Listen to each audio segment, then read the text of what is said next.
एक टाइम था जब हम सब स्कूल में 9 ग्रह पढ़ते थे और उनमें सबसे छोटा, सबसे दूर और सबसे मिस्टीरियस प्लेनेट था प्लूटो।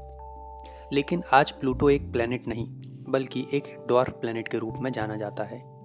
पर इसका चार्म और कहानी दोनों सबसे अलग हैं। प्लूटो को 18 फरवरी 1930 को क्लाइड टॉमबर्ग ने डिस्कवर किया था, एरिज़ोना के लोवेल ऑब्जर्वेटरी में।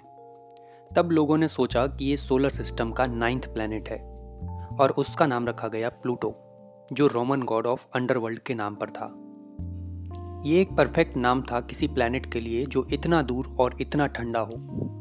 प्लूटो सूरज से इतना दूर है कि उस तक सन की लाइट पहुंचने में लगभग 5.5 घंटे लगते हैं। प्लूटो कुइपर बेल्ट का एक मेंबर है, एक रीजन जहां पर हजारों आइसी बॉडीज और ड्वार्फ प्लैनेट्स मौजूद हैं। प्लूटो का डायमीटर लगभग 2377 किलोमीटर्स है, मतलब अर्थ के मून से भी छोटा। प्लूटो की सबसे इंटरेस्टिंग बात है उसका ऑर्बिट। ये एलिप्टिकल और टिल्टेड है, इसलिए कभी कभी प्लूटो नेपच्यून से भी ज़्यादा सूरज के करीब होता है। एक प्लूटो ईयर कंप्लीट होने में लगभग 248 अर्थ के साल लगते हैं। मतलब जिस टाइम से प्लूटो डिस्कवर हुआ था, अभी तक उसका एक साल भी कंप्लीट नहीं हुआ। प्लूटो के पास 5 मून्स हैं, जिसमें सबसे बड़ा है शेरोन, जो इतना बड़ा है कि प्लूटो और शेरोन मिलाकर एक डबल सिस्टम बना लेते हैं।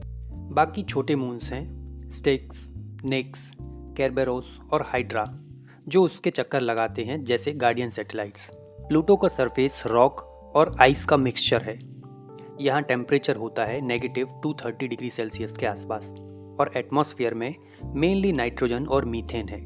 जब प्लूटो सूरज के करीब आता है तो उसका आइस सबलाइम होकर टेम्परेरी एटमॉस्फेयर बनाता है, जो फिर डिस्टेंस बढ़ने पर जम जाता है, जैसे एक ब्रीदिंग प्लैनेट। 2006 में एक बड़ा ट्विस्ट आया। इंटरनेशनल एस्ट्रोनॉमिकल यूनियन IAU ने डिसाइड किया कि प्लूटो अब प्लैनेट नहीं, क्योंकि वो अपनी ऑर्बिट क्लियर नहीं करता। तब से प्लूटो को ड्वार्फ प्लैनेट के रूप में जाना जाता है। अगर प्लूटो पर कोई इंसान खड़ा हो तो सूरज उसके लिए सिर्फ एक ब्राइट स्टार जैसा दिखेगा, एक कोल्ड स्पार्कल की तरह। प्लूटो हमें सिखाता है कि साइज या स्टेटस मैटर नहीं करता, इम्पोर्टेंस दिल और जर्नी से होती है। चाहे उसे प्लेनेट कहें या डॉर्फ प्लेनेट, प्लूटो हमारे दिल का 9th प्लेनेट हमेशा रहेगा।